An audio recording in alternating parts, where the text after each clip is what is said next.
नमस्कार मंडळी, मोदक सीरीज मध्ये आज आपण बघणार आहोत 5व्या प्रकारचे मोदक, 8 ते 10 दिवस टिकणारे तळणीचे मोदक। टिप्स आणि ट्रिक्स सह व्हिडिओ तुमच्या सोबत शेअर केलाय, त्यामुळे शेवटपर्यंत नक्की पहा। एका मोठ्या ताटामध्ये आपण घेतलेला आहे 1 कप गव्हाचं पीठ, अर्धी वाटी बारीक रवा आणि पाव चमचा मीठ।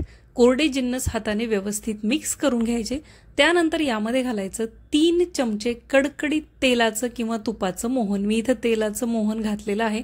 आपला जो पोहे खाण्याचा चमचा असतो ते 3 चमचे मी तेल घेतलेलं आहे। मोहन थंड झाल्यानंतर आपल्याला पिठाच्या कणाकणाला चोळून घ्यायचं आहे। यामुळे मोदक व्यवस्थित तळले जातात आणि अगदी खुसखुशीत होतात। मोहन व्यवस्थित चोळून झाल्यानंतर मी इथं पीठ मळायला घेतलेलं आहे। ना जास्त घट्ट ना जास्त पातळ या प्रकारे पीठ आपल्याला मळायचं आहे। यामध्ये आपण रवा घातलेला आहे, त्यामुळे जास्त घट्ट पीठ मळू नका। त्यानंतर हे पीठ मळून आपल्याला अर्धा तास बाजूला ठेवायचं आहे। चपातीचं जसं पीठ मळतो त्यापेक्षा थोडंसं घट्टसर मळून घ्यायचं। पीठ मळण्यासाठी मला इथं पाव कप पाणी लागलेलं आहे। आता बनवूया तळणीच्या मोदकाचं सारण। तर मी 2 मोठे चमचे तूप घेतलेलं आहे। तूप गरम झाल्यानंतर यामध्ये घातलेला आहे अर्धी वाटी बारीक रवा।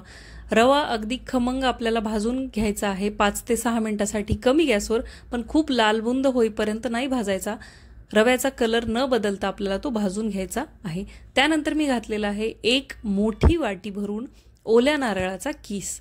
ओल्या नारळाची पाट काढून हा किस करून घेतलेला आहे मिक्सरमध्ये। हा जर तुमच्याकडे नसेल तर तुम्ही डेसिकेटेड कोकोनट किंवा घरातल्या खोबऱ्याची पाट काढून मिक्सरला फिरून ते सुद्धा घालू शकता।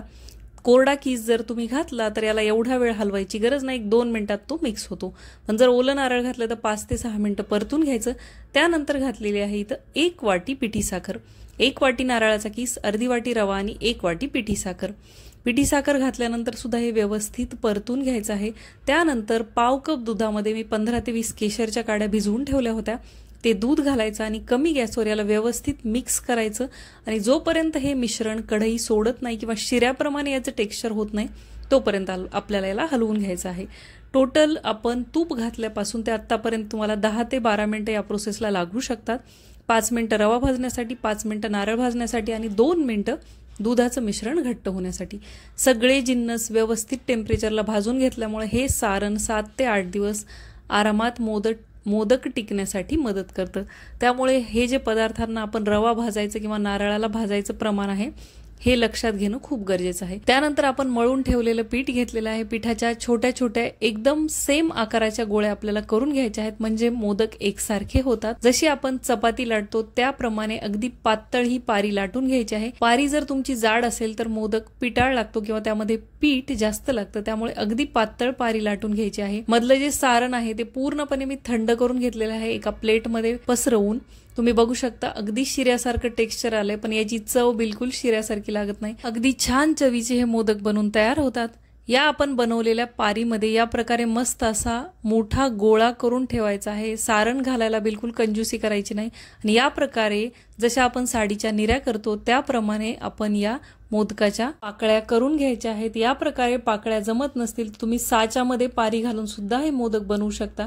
सगळ्या पाकळ्या करून झाल्यानंतर या प्रकारे मोदकाचं तोंड मिटून घ्यायचं आणि थोडासा असा त्याला गोल गरगरीत आकार देण्याचा प्रयत्न करायचा, म्हणजे मोदक आकाराने खूप छान दिसतो। याचप्रमाणे मी सगळे मोदक करून घेतलेले आहेत। तुम्हाला अगदी अजून वेगळ्या प्रकारे जर बनवायचे असतील तर ज्या प्रकारे आपण उकडीचे मोदक बनवतो त्या प्रकारे आधी पारीला पाकळ्या करून घ्यायच्या व त्यामध्ये नंतर सारण भरून सुद्धा तुम्ही मोदक बनवू शकता। या प्रकारे सुद्धा अगदी सोप्या पद्धतीने मोदक बनवून तयार होतात। मोदकाचं जे पीठ आहे ते सुरुवातीला घेताना समप्रमाणात घेतलं म्हणजे सगळे मोदक अगदी सारख्या आकाराचे बनून तयार होतात। तेल गरम करून घ्यायचं आहे। मीडियम गरम तेलामध्ये आपल्याला हे मोदक तळून घ्यायचे आहेत।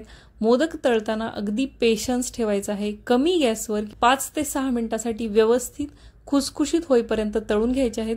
तुम्ही जर अगदी गॅसची फ्लेम जास्त केली व वरून मोदकाला रंग येईल पण मधून ते खुसखुशीत बनणार नाहीत, त्यामुळे 5 ते 6 मिनिटांसाठी कमी गॅसवर कडकडीत तेलामध्ये मोदक घालायचे व कमी गॅसवर 5 ते 6 मिनिटांसाठी व्यवस्थित तळून घ्यायचे अगदी सोनेरी रंग येऊपर्यंत। तुम्ही बघू शकता सगळ्या मोदकांना एकसारखा रंग आलाय। अगदी सुरेख सुंदर मोदक बनून तयार आहेत। मध्ये सारण सुद्धा अगदी आपण व्यवस्थित भरलेलं आहे, त्यामुळे मोदकाची चव खूप छान लागते। 8 ते 10 दिवस हे मोदक आरामात टिकतात। गणपती बाप्पांसाठी 10 प्रकारचे मोदकांच्या रेसिपी आपल्या चॅनलवर अपलोड होणार आहेत, त्यामुळे व्हिडिओंना मिस करू नका। मी भेटते अशाच एका छानशा रेसिपी सोबत पुढच्या व्हिडिओमध्ये। तोपर्यंत बाय.